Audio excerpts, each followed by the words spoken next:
Hi, I'm Amanda and I am autistic. I was identified late in life as being autistic.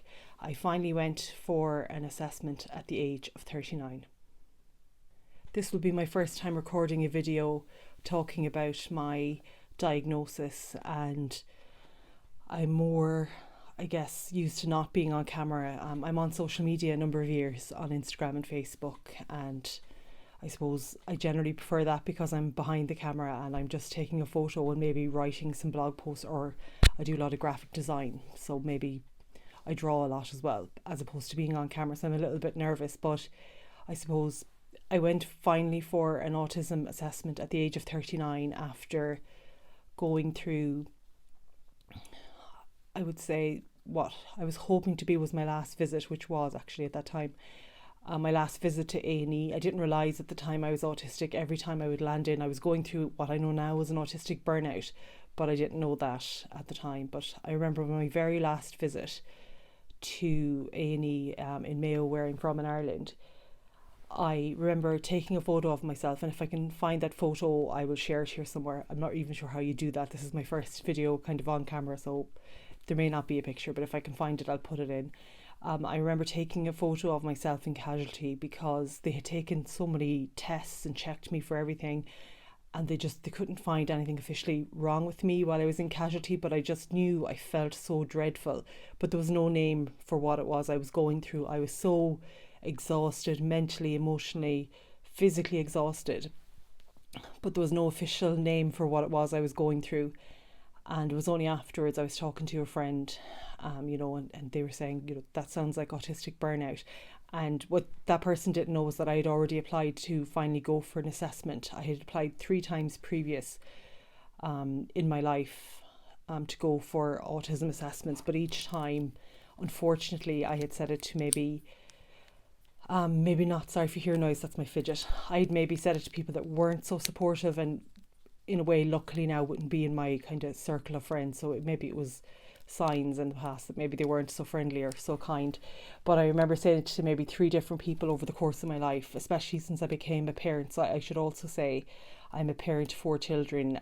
3 of my children are autistic. So obviously, I suppose as a parent, the more I researched and learned about autism, the more I kind of saw myself in my own children, especially my middle son. But the research I was reading, I was like, that's a lot like me, and that really sounds like me. And then I was saying, oh no, because only boys are autistic, which I know is such a stupid thing to say, but way back when, my eldest child is a teenager now that's autistic. My eldest son, I should say, that's autistic, is a teenager now. So you can imagine, way back when, especially in Ireland, I didn't have access to the most up-to-date information at that time. So my own understanding of autism way back, has evolved, but I just wasn't sure if I was autistic. And anyone I would say to, and I can remember 3 different times I had booked assessments and didn't really tell anybody, but maybe said it to someone I thought that might be supportive, and each time one person said, oh, you don't want anyone to know you're autistic, they won't think you're professional. So before I had my children, I was training as a solicitor or a lawyer, depending on where you're watching this from.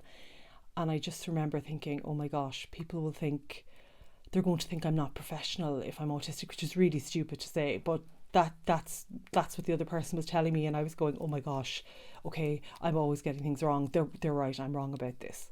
The second time I booked an assessment, another person said to me, totally different person, said, oh, you don't want people to, think you're autistic because they might think you're not a good mother. And I just remember being really fearful then, because at that point I had 3 children, my daughter and my 2 sons who were also autistic. So I just remember thinking, oh gosh, I can't. I know it sounds really stupid now, but I was just so easily influenced, probably still am, but I was so easily influenced then by other people's opinions, as opposed to considering that maybe my opinion on what I needed to do for myself was important too, and not for theirs to always overtake mine. But in those days, I know I felt that, I always felt I wasn't a good enough person, and I couldn't trust my own opinion because I was always getting things wrong socially and whatnot. So. And then the final time I told somebody else, this would have been probably closer to the time I finally did eventually rebook and go for that assessment. The third person said to me along the lines of, oh, you don't want anyone to know. You don't want anyone to know you're autistic. Don't be telling people you're autistic. They might think there's something wrong with you. And I was like, oh, this is terrible, because my kids are autistic, and is that what this person thinks about my children? Then I cancelled that appointment.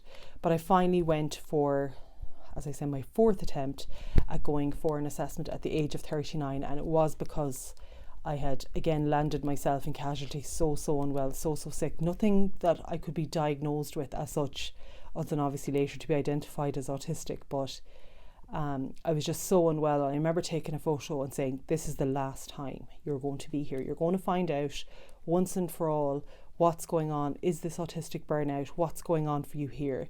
Because you have 4 children that need you. You need to be in good health. You need to be able to learn how to mind yourself, because I suppose this is my talking to myself. I was saying that I needed to finally know if I was autistic, and then I would be able to, one, protect myself, I suppose, from social situations or people that maybe weren't that kind or were appearing as friends but weren't actually friends, and 2, for my own health and mental well-being, that I would know how to support myself if I was in fact autistic, as I had thought I was, but I wasn't sure. So I remember taking that photo and saying, this is the last time you will be here in casualty with nobody able to tell you what's wrong. They can see you're clearly unwell, but there's no diagnosis here that they can give you. And obviously later I did book and thankfully go for that assessment. I think maybe the main thing that I got from going for an actual assessment, as opposed to, obviously self-identification is valid. If you've done your research and you've talked to either other autistic people, or you're reading their blogs, or you're talking or watching them on social media, or wherever you're finding your information, you're identifying yourself there, then you are most likely autistic. So I had a strong sense that I was autistic, and I know that autistic identification is valid. I know that, but for me, I just had such a distrust of myself that I just needed to ask, or not even ask, get somebody else to find out, to assess me and tell me, was I right or was I wrong again, as I'd been wrong so many times, or I thought I had been wrong in my life on so many different social, I suppose, I don't want to say conundrums, catastrophes. I used to call myself a social catastrophe. So when I went for that assessment, the main thing that has done for me now, or I suppose did for me then, and kind of I suppose the right phrase would be that it's kind of provided myself with a foundation and a lens to which to understand myself, was that for the first time a person that didn't know me at all, that assessed me, and it was an intensive assessment, and talked to family members, and I filled out so many different forms and took part in the assessments. It was so, I think about it now, it was, what's the right word, I want to say life-changing, because the first thing that I was told was that it was okay to be me, and I didn't need to change who I was to be like anybody else, and that the way I was, the way I am, I suppose, the word he used was exceptional, and I was saying, I don't think that's a word you would use with me. And he was like, yes, that's what you are, you're exceptional. Because one of my greatest difficulties in life, and one of the main reasons I don't really appear on camera, is because I generally do talk very fast, and I probably am talking fast now to you watching, but I don't even know what I sound like talking, because I'm, as much as I talk, I'm thinking, I suppose if you're autistic, then you know. So when I'm talking, and if you're not autistic, I suppose I'll explain. So when I'm talking, I'm seeing pictures and imagery, what I would call cinematic, say movie type imagery in my mind. So I'm translating what I see into words. And if you were speaking to me, then I'm translating back the words you're saying to pictures into words, so I can respond. So for me, going for that assessment, it really helped me to understand that it was okay that I talked very quickly, because there was a really good reason that I talked so fast, or I talk so fast. And he explained to me it was because I'm processing information so quickly.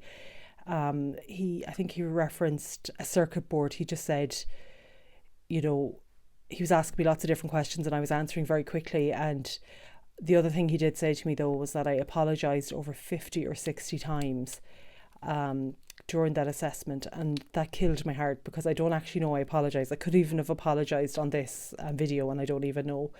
So for me, I always think it was like how I felt in my whole life growing up, and even now, but again, wouldn't even have occurred to me when I was growing up to tell anybody, because I just thought I don't want anyone else to know how flawed I am, or how broken I am, or that I'm not a good person. I always thought I wasn't a good person because I was always getting things wrong. Academically I was thriving, but socially I was definitely not thriving. And you can imagine, as a child and a teenager, your whole world really is the social world outside of the academics.